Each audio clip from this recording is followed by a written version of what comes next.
भाई ट्रम्प साहब के इलेक्शन ईयर में मुसीबतें सर आ गई। लग रहा था ट्रम्प साहब वापस आ रहे हैं, अब थोड़ा सा डाइसी होने लगा है। जिस तरह से पैंडेमिक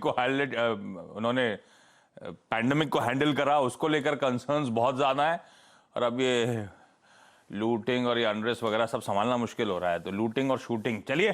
तो ये इन सब डेवलपमेंट्स के बीच में हम देख रहे हैं इक्विटी मार्केट्स में रुझान बेहतर है। कल ही मैं कह रहा था हार्टलेस होते हैं इक्विटी मार्केट्स। देखिए गजब का मोमेंटम है और अक्रॉस एशिया आपकी स्क्रीन पर मोमेंटम आएगा।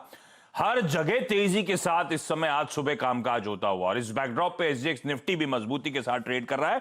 कल के चार्ट्स में आपने देखा होगा वापस स्ट्रेंथ भारतीय बाजारों में। निफ्टी बैंक का तगड़ा आउट परफॉर्मेंस जो है वो कंटिन्यू होता हुआ आपको नजर आ रहा है। और एफआईआईज इस समय तगड़ा पैसा झोंक रहे हैं भारतीय बाजारों में। कल के आंकड़ों में 7,500 करोड़ की एफआईआईज की तरफ से बाइंग हुई है। हाँ, उसमें ये कह लीजिए आपकी कोटक का लास्ट ट्रेड हुआ था, उसमें एफआईआईज ने पार्टिसिपेट करा, इसलिए आंकड़ा बढ़ता हुआ। लेकिन मैंने क्या करा, पिछले 4 दिनों से लगातार एफआईआईज कैश मार्केट में खरीदारी कर रहे हैं। अब वो चाहे कोटक हो चाहे कोई और रीजन हो, लेकिन बाइंग हो रही है। और 4 दिनों में मैं कैलकुलेट कर रहा था अभी सुबह सुबह 12,888 करोड़ रुपए एफआईआईज ने डाल दिए 4 ट्रेडिंग सेशंस में कैश मार्केट में। और इसीलिए आप देख रहे हैं इस तरह का भारतीय बाजारों में मूड माहौल बदलता हुआ। लेकिन अब फिर आज के लिए रणनीति क्या होनी चाहिए? डेटा पॉइंट्स दरअसल इंडिकेट क्या कर रहे हैं, और लाइफ बियॉन्ड 10,000 कैसी रह सकती है? क्या फर्दर लेग्स हैं या मुनाफा वसूली आ जाएगी? क्या होगा इस गैप अप के बाद? वीरू बताएंगे। वीरू हाय, गुड मॉर्निंग। अच्छा, वीरू ने कल जो सुबह लेवल्स मेंशन करे थे दिन के दौरान भी, वो बकायदा मीटअप होते हुए नजर आए थे। मैंने नोट डाउन करके लाया था मैं उन लेवल्स को। 9950 के लेवल्स की बात शायद निफ्टी पे करी थी और वो लेवल्स टच होते हुए नजर आए थे।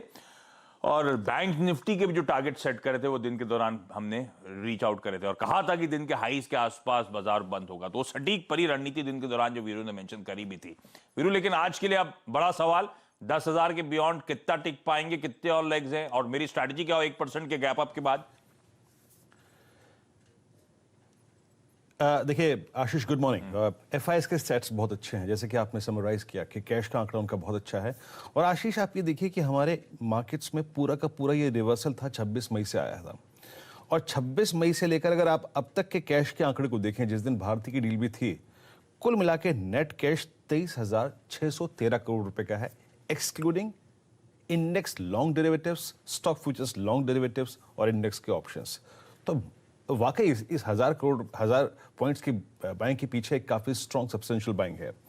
आज के आंकड़े अच्छे हैं आशीष। 356 करोड़ रुपए के इंडेक्स में बाइंग, 6400 कॉन्ट्रैक्ट लॉन्ग, 483 करोड़ रुपए का ऑप्शन खरीदा, 18,000, थोड़ा सा फिर फोकस देके बोलूंगा आशीष, 18,000 कॉल लॉन्ग यानी तेजी, और स्पेशली वीकली कॉन्ट्रैक्ट की, और 7,000 पुट शॉर्ट यानी बेस को रिस्पेक्ट देना, स्टॉक फ्यूचर्स को थोड़ा सा हेज किया है शॉर्ट करके। आशीष, कल के स्टेट्स क्या कह रहे हैं? देखिए आशीष, कल 10:30 के बाद से ही 2 चीजें हुई थी। कल बड़ी कमांडिंग पोजीशन में 9800 का पुट राइटर खड़ा हुआ था, और बड़ी कमांडिंग पोजीशन में 20,000 का निफ्टी बैंक पे पुट राइटर खड़ा था। और उसने मुझे 10:30 पे और 12 बजे ये कन्विक्शन दिया कि बॉस ये मार्केट डे हाई पे जाके क्लोज होगा, और एग्जैक्टली हुआ। अब आशीष क्या है आगे जो मेरे को देखना है? आशीष, कल निफ्टी बैंक ने अपने 50 डे एक्सपोनेंशियल मूविंग एवरेज को 14 फरवरी के बाद छुआ है। और आज एक चीज जो निफ्टी करने जा रहा है, जिसकी हमने कल भी चर्चा की थी, that is 100 day exponential moving average, जो कि ये 24 फरवरी 2020 के बाद छुएगा। तो सही मायने में 10,000 कॉल राइटर्स का जो एरिया था और 10,053 उसको पार करने के बाद अगर आप मुझसे पूछें तो ना कोई ऑप्शन और ना कोई टेक्निकल हर्डल बहुत दूर तक है। उसके बाद अपने ट्रेड को आपको मैनेज खुद करना है with a trailing stop loss. आज भी बाय रहेगा, 10,053 के ऊपर ये तेजी और तूल पकड़ेगी। Stop loss 9910 at the time of opening, और 10,053 के ऊपर चला जाए तो अपने स्टॉप लॉसेस को ट्रेल करते रहिए 50, 60, 70, 80 point as per your pockets. और जहां तक निफ्टी बैंक का सवाल है आशीष, निफ्टी बैंक ने कल 50 डेमा को पार किया है। नेक्स्ट पॉसिबल टारगेट जो होगा, अब जो कॉल राइटर खड़ा है, वो है 21,000 और 21,200 के जोन में। तो आप यहां पर प्रॉफिट्स को बुक कर सकते हैं। लेकिन जिस प्रकार का बिहेवियर है बैंक निफ्टी का, 20,500 अगर होल्ड करता है ये, तो अगला 1000 और 1200 पॉइंट का मूव बहुत कंफर्टेबली पॉसिबल है। और last but not the least, जो वीकली ऑप्शंस हमने पकड़े थे, जिनके पास प्रॉफिट्स हैं उन पर आज प्लीज क्लोजिंग पर एक बार उसको बुक कीजिएगा।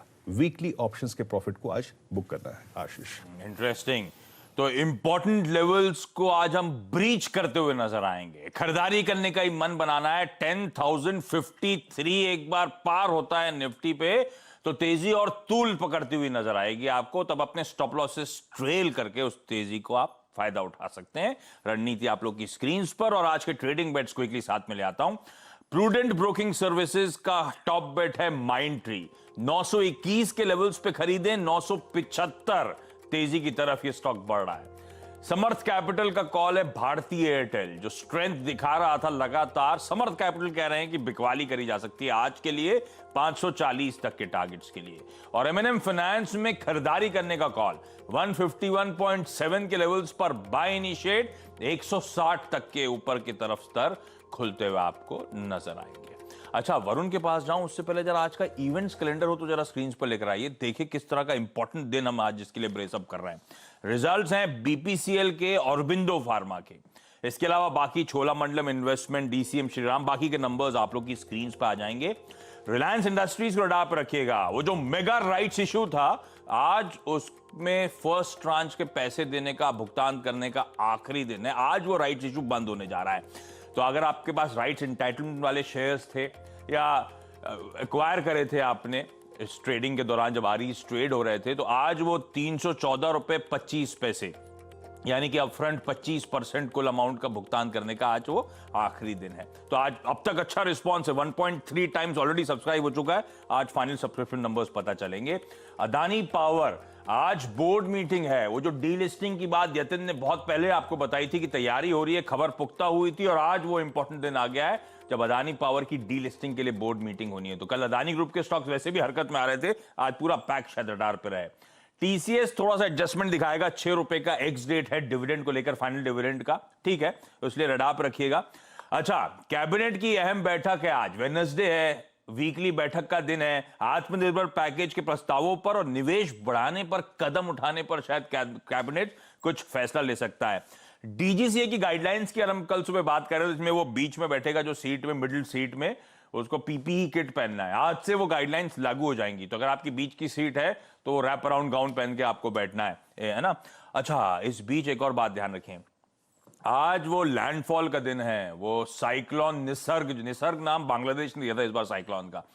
तो वो अलीबाग यानी कि मुंबई से मेरे ख्याल से 90 किलोमीटर दूर है जहां पे उसका लैंडफॉल होना है। और विंड स्पीड्स कहा जा रहा है 100-120 किलोमीटर पर आवर के आसपास की विंड स्पीड्स होंगी।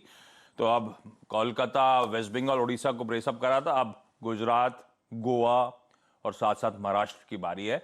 देखते हैं, आज दोपहर कहा जा रहा है वो लैंडफॉल होता हुआ नजर आएगा। बारिश तो 2 दिन से चली रही है मुंबई में। नीरज जी, तैयारी वारी कर ली? खिड़की विड़की बंद रखी है, नहीं रखी है?